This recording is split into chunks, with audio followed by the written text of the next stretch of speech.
राज्यातील निवासी डॉक्टरांच्या प्रलंबित मागण्यांवर अद्याप ठोस निर्णय न झाल्यानं सेंट्रल मार्डनं आंदोलन अधिक तीव्र करण्याचा निर्णय घेतलाय. राज्यातील शासकीय वैद्यकीय महाविद्यालय आणि रुग्णालयांमधील निवासी डॉक्टरांकडून उद्या मध्यरात्री 12 वाजल्यापासून नियमित वैद्यकीय, शैक्षणिक आणि इतर सेवा बंद ठेवण्यात येणार आहेत. या आंदोलनामुळे नियमित बाह्य रुग्ण विभाग म्हणजे ओपीडी, नियमित आंतररुग्ण सेवा आयपीडी, वॉर्ड राऊंड, नियोजित शस्त्रक्रिया, नियोजित वैद्यकीय प्रक्रिया, शैक्षणिक उपक्रम, मध्यवर्ती लॅब सेवा आणि फीवर ओपीडी बंद राहणार आहे. दरम्यान सर्टिफिकेट कोर्स इन मॉडर्न फार्मकोलॉजी अर्थात CCMP उत्तीर्ण झालेल्या होमिओपॅथी डॉक्टरांच्या महाराष्ट्र मेडिकल काउन्सिल म्हणजेच MMC मधल्या स्वतंत्र नोंदणी विरोधातही हा संप पुकारण्यात आला आहे.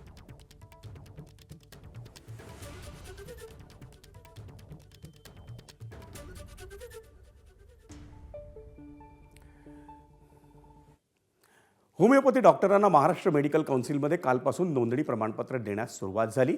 त्यामुळे आज होमिओपॅथी डॉक्टरही आता अधिकृत नोंदणी आणि प्रमाणपत्र मिळाल्यानंतर ॲलोपॅथीचे उपचार देऊ शकणार आहेत. डॉक्टर नेहा पवार यांना पहिलं प्रमाणपत्र त्या संदर्भातलं देण्यात आलं. HMS. Vamanrao Ithape homeopathic medical college Sangamner, Terna medical कॉलेजमधून नवी मुंबई नेरूळमधून माझं झालेलं आहे सर्टिफिकेट कोर्स ऑफ फार्मॅकोलॉजी आणि मला आज MMC रजिस्ट्रेशनचा पहिला नंबर मिळाल्याबाबत मी तुमच्या सगळ्यांचं आज मी मनापासून अभिनंदन करते आणि thank you for choosing me the first MMC registered doctor in the MMC council.